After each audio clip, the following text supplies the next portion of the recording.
Good evening, Internet.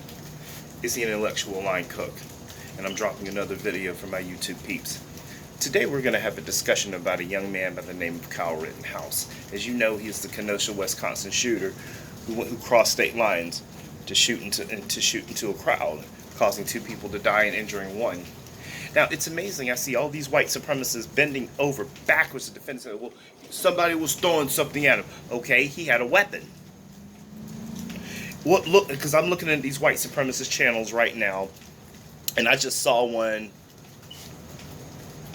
I won't name the channel. However,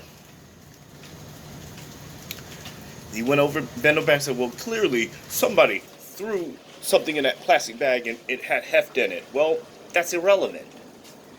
He was 17 years old. In Wisconsin, you have to be 18 to open carry. So he traveled from Illinois, and even from Illinois, you have to be 21 to have a gun. If you're 18, you need your parents' permission. So tell me, see, everybody's saying, well, you know, they should have got shot, and people are ignoring the fact that he was underage with a gun. Now, we all know if this would have been a black person, the cops would have never let him go home that day. That's just the fact that he managed to go home that day. Yeah, they arrested him, and they put him in juvenile detention. Now, we all know when black people do something, we get thrown into jail. Very often, we get thrown into jail, and people, and that's what it is. Let's just be honest about it. So, the fact is that we're seeing all these double standards. Now, let's look at Tamir Rice. He was 12 years old. He had a fake toy. He had a fake toy gun. But these same white supremacists who bent over backwards online to defend this man are the same ones who attacked Tamir Rice. Well, you know, it's bad home training. He shouldn't have had a. Look at the toy gun. It looked realistic. Well, the cop had no choice. Well, yes, he did. The cop had more than enough time to stop and say, "Hey, freeze." I love it when white supremacists put up these memes on Facebook saying, well, you know, you only got like 1.5 seconds to make a decision. Oh, what do you do? What do you do? What do you do? They're not screaming that when a black cop killed that lady, I believe her name was Justine Diamond or something like that. Muhammad Noor. You know, there's no back to blue when it comes to him. And this dude was inspiring to be a cop. But there's previous video and him on Facebook and other social media platforms showing him clearly beating up on a young woman. Now, anytime a man beats on a woman, that lets you know he's a straight up coward. Even underage, he's a straight up coward. But yet, these white supremacists, well, he was in his right to defend himself. Okay, then why? How come when he attacked the So when he attacked a woman, was he defending himself? When he attacked that female in that video, was he defending himself? No, he was being a bully. That's all it is. And people who are bullies, and past behavior is indicative of present and future behavior. That's what they tell black people all the time. Remember, when Trayvon Martin died, George Zimmerman got left, the media was leaking his suspension records or whatever, his little school records, or going into social media, showing him with little fake metal teeth or whatever. So look, he's a thug, he's a thug, he's a thug.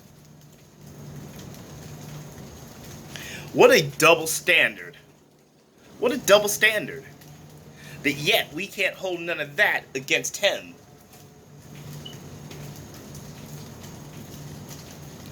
You dig what I'm saying? So, tell me something, white supremacist. How come it's right to defend his behavior, but our people can't defend each other? And another thing y'all like doing, y'all like throwing these little stats. Well, 13% of the population commits 52% of time. Look, here's the thing. 52% of the murders. Look, here's the thing. When you do a full breakdown of those stats, everyone knows that crime and poverty go hand in hand. They do. Whenever you have high poverty rates, you're going to have high crime rates. Because black people tend to be poor. See, nobody wants to talk about why. But when you break down, when you go up the income levels, the black crime drops. See, when other black people got money and all that, and they're not committing crimes against each other. Their crime rate is lower, while the white on white crime level increases. If you look at those same stats and you break them down by income, see, when white supremacists troll you and want to talk about the crime stats, just say that to them next time. Let's break it down by income level.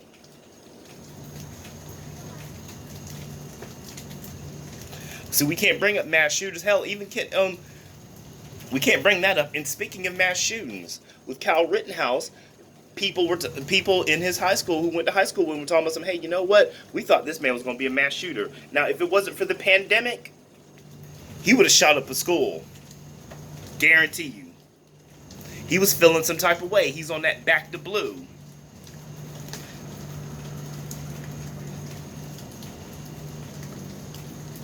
The point is, just like y'all called Trayvon Martin a thug, that dude is a thug. See, people are forgetting that he had no business with a gun in the first place, because when it comes to us, white people know all the rules. All of a sudden, they can name the subsection this and subsection C, B, D, E, and F. Y'all got to shut up with that dumb shit. The dude was a thug.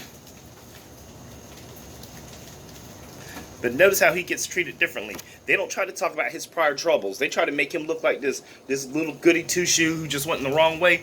Notice how the media minimizes that. But these same white people will swear that the media is our friend. And the media is not our friend, guys. It's that simple. Well, anyway, I just thought I'd go there. Somebody needed to. I'm the intellectual line cook, and I've spoken.